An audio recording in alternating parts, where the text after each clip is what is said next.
News, सच जरूर। दर्शकों नमस्कार, मैं हूं श्रद्धा तिवारी और आप देख रहे हैं MNS न्यूज टीवी। तो आइए देखते हैं आज की खास खबर। एक नजर डालते हैं आज की हेडलाइंस पर। मेयर ने कमिश्नर पर लगाया मनमानी का आरोप। कौन है ऋतुजा पाटिल जो बनने वाली हैं अजित पवार की बहू। मायावती का राहुल गांधी पर बड़ा हमला। तो आइए देखते हैं खबरें विस्तार से। मेयर ने कमिश्नर पर लगाया मनमानी का आरोप। एमसीडी में आम आदमी पार्टी की सरकार है। मेयर और एमसीडी कमिश्नर के बीच एक बार फिर से तनातनी खुलकर सामने आ रही। मेयर का आरोप है कि एमसीडी कमिश्नर मनमानी कर फैसले ले रहे, मेयर और सदन के फैसले को लागू नहीं कर रहे। मेयर ने गृह मंत्री अमित शाह को चिट्ठी लिखकर कमिश्नर को हटाने की मांग भी की। आम आदमी पार्टी नेता सौरभ भारद्वाज ने मेयर महेश खींची के साथ एक प्रेस कॉन्फ्रेंस कर कहा कि इस बार जो बजट पास हुआ था उसमें कहा गया जितनी संपत्ति 100 गज की है उनसे प्रॉपर्टी टैक्स माफ किया जाए। निगम के बजट में पास होने के बाद भी निगम आयुक्त ने इसे अमली जामा नहीं पहना। कर्मचारियों को पक्का करने का फैसला भी होने नहीं दिया। प्रॉपर्टी टैक्स पर निगम आयुक्त ने वेस्ट मैनेजमेंट यूजर चार्ज बढ़ा दिया। कल बिना मेयर के परामर्श के कमर्शियल लाइसेंस फीस भी बढ़ा दिया। मेयर ने अमित शाह को पत्र लिखा है। अश्विनी कुमार बीजेपी के करीबी हैं। अमित शाह ने से निवेदन किया गया है कि अश्विनी कुमार को हटा दिया जाए। बीजेपी खुद मान रही है कि ये गलत हुआ है। नमस्कार दोस्तों,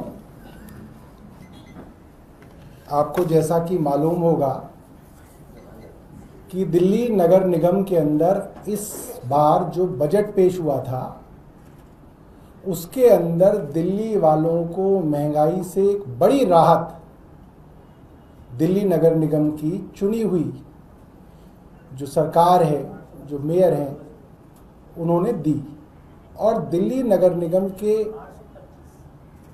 बजट को हाउस के अंदर बाकायदा पास किया गया। उसमें कहा गया था कि जितने भी प्रॉपर्टी 100 गज से कम की हैं उनकी प्रॉपर्टी टैक्स यानी कि संपत्ति कर माफ कर दिया जाए, उनसे कोई संपत्ति कर ना लिया जाए।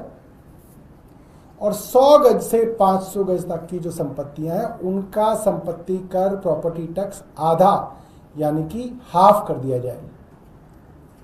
निगम के बजट में पास होने के बावजूद निगम आयुक्त अश्विनी कुमार जी ने इसको अभी तक अमली जामा नहीं पहनाया, इसके ऊपर बैठे हुए हैं। 12,000 निगम कर्मचारियों को पक्का करने का प्रावधान बजट में किया गया, उसके ऊपर भी निगम आयुक्त अश्विनी कुमार बैठे हुए हैं। कुछ दिनों पहले बिना हाउस से पूछे, बिना मेयर से परामर्श किए उन्होंने प्रॉपर्टी टैक्स को घटाना तो दूर बढ़ा दिया, उसमें यूजर चार्जेस लगा दिए हैं। और ये यूजर चार्जेस जबरदस्ती लोगों से लिए जा रहे हैं। अगर यूजर चार्ज नहीं देंगे तो प्रॉपर्टी चार्ज जो है, प्रॉपर्टी टैक्स नहीं लिया जा रहा। उसमें भी कोई परामर्श नहीं लिया गया मेयर से। मेयर के लिखने के बावजूद वो प्रॉपर्टी टैक्स लोगों पे थोपा गया है। और कल जिस तरीके से जो कमर्शियल लाइसेंस है उसकी फीस भी बिना मेयर के परामर्श के बढ़ा दी गई है। तो आज दिल्ली नगर निगम के मेयर महेश खींची जी ने केंद्र सरकार के केंद्रीय गृह मंत्री अमित शाह जी को पत्र लिखा है, क्योंकि कमिश्नर अश्विनी कुमार भारतीय जनता पार्टी के करीबी रहे हैं। भारतीय जनता पार्टी ने उन्हें हमेशा अच्छी अच्छी पोस्टिंग पे रखा है। तो उनसे ये निवेदन किया गया है कि आप अश्विनी कुमार को हटा दीजिए। अश्विनी कुमार जो कि कमिश्नर एमसीडी हैं, वो भारतीय जनता पार्टी का एजेंडा नगर निगम के अंदर चला रहे हैं। मैं 2-3 दिन से देख रहा हूं भारतीय जनता पार्टी के प्रवक्ता अखबारों में बयान दे रहे हैं कि ये गलत हुआ। तो आम आदमी पार्टी भी कह रही है गलत हुआ, भारतीय जनता पार्टी भी कह रही है गलत हुआ, मगर भारतीय जनता पार्टी के चहेते कमिश्नर अश्विनी कुमार जो गलत हुआ उसको इंप्लीमेंट कर रहे हैं। तो अगर भारतीय जनता पार्टी की मिलीभगत नहीं है तो अश्विनी कुमार को तुरंत सस्पेंड किया जाए और उनकी जगह दूसरे कमिश्नर को लाया जाए।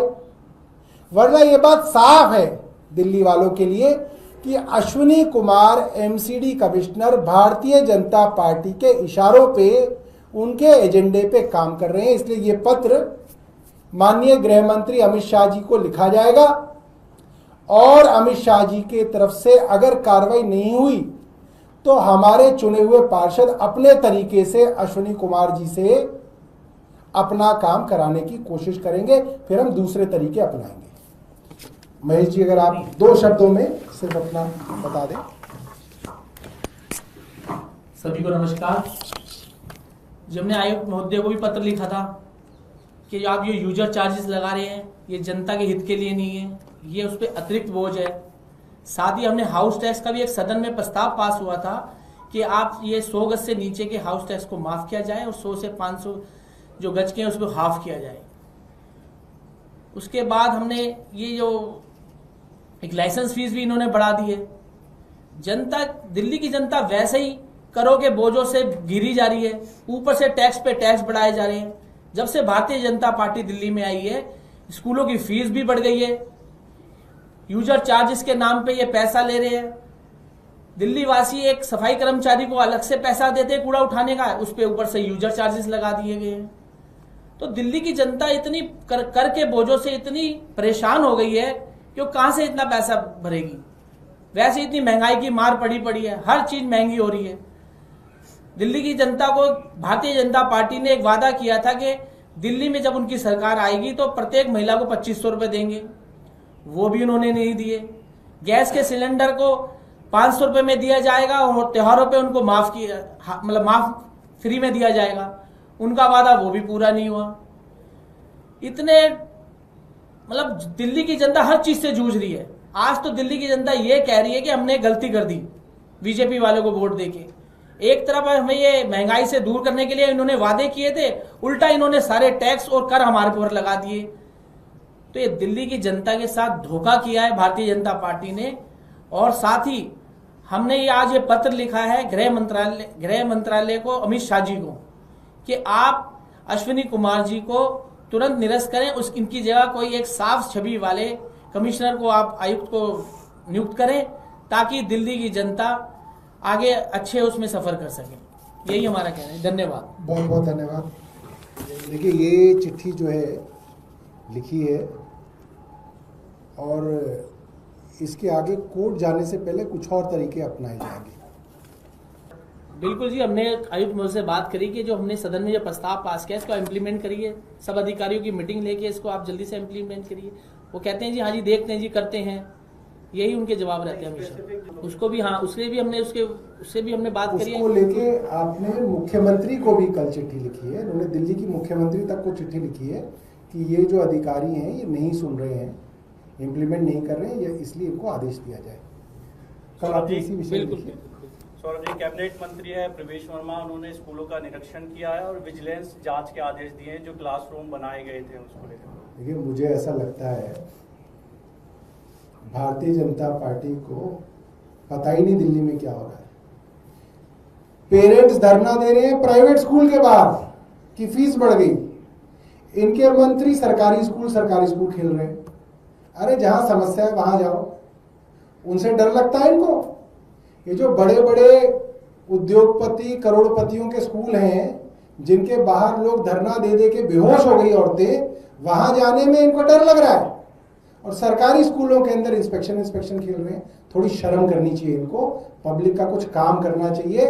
पूरे ट्विटर पे, फेसबुक पे, व्हाट्सएप पे हर जगह आपको वीडियो दिख जाएंगी कि बेचारे पेरेंट्स परेशान है और बड़े बड़े करोड़पतियों के ऊपर बात करने से इनको डर लगता है। मोहित जी, हमारे लोग तो कई महीने जेल रह के आ लिए, अब इससे ज्यादा क्या मुश्किलें करेंगे? फांसी दे देगा क्या कैद के अंदर कोई हमें?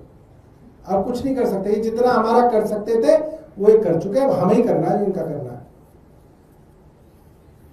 देखिए, मैं ये चाहता हूं नड्डा जी बताएं अब तक दिल्ली के प्राइवेट अस्पतालों में कितने आयुष्मान भारत के पेशेंट्स का इलाज हुआ। दिल्ली में पिछले कई सालों से 45 बड़े बड़े अस्पताल आयुष्मान भारत में रजिस्टर्ड हैं।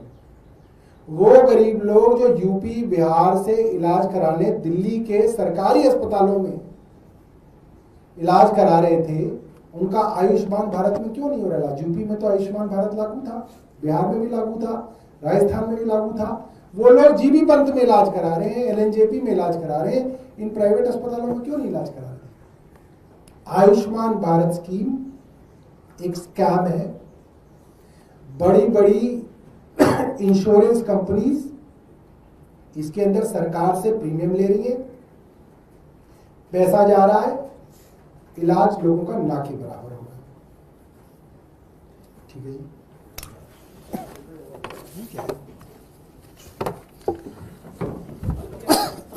कौन है ऋतुजा पाटिल जो बनने वाली है अजित पवार की बहू? महाराष्ट्र के उप मुख्यमंत्री अजित पवार की बेटी जय पवार की सगाई 10 अप्रैल को हुई। परिवार के इस खास कार्यक्रम में प्रतिभा पवार, प्रताप राव पवार, सुप्रिया सुले और शरद पवार सहित कई लोग मौजूद रहे। ऋतुजा पाटिल अब पवार खानदान की बहू बनने वाली हैं। सगाई की तस्वीरें अब बारामती से सांसद सुप्रिया सुले ने सोशल मीडिया पर शेयर की, जिसमें जय पवार ऋतुजा का हाथ थामे हुए रोमांटिक अंदाज में नजर आए। जानते हैं मंगेतकर ऋतुजा पाटिल कौन है?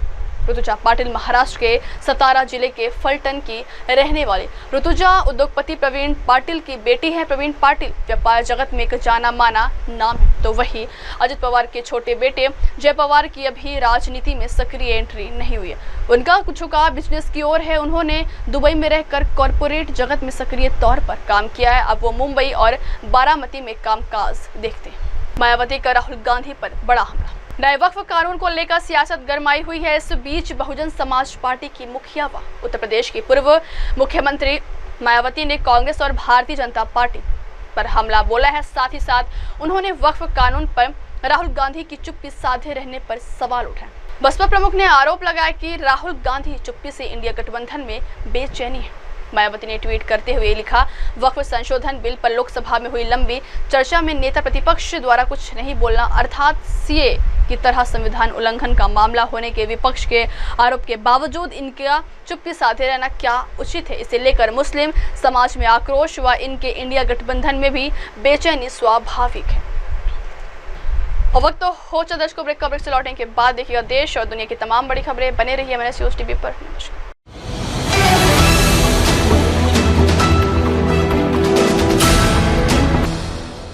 ये है MNS न्यूज़ नेटवर्क और आप देख रहे हैं MNS न्यूज़।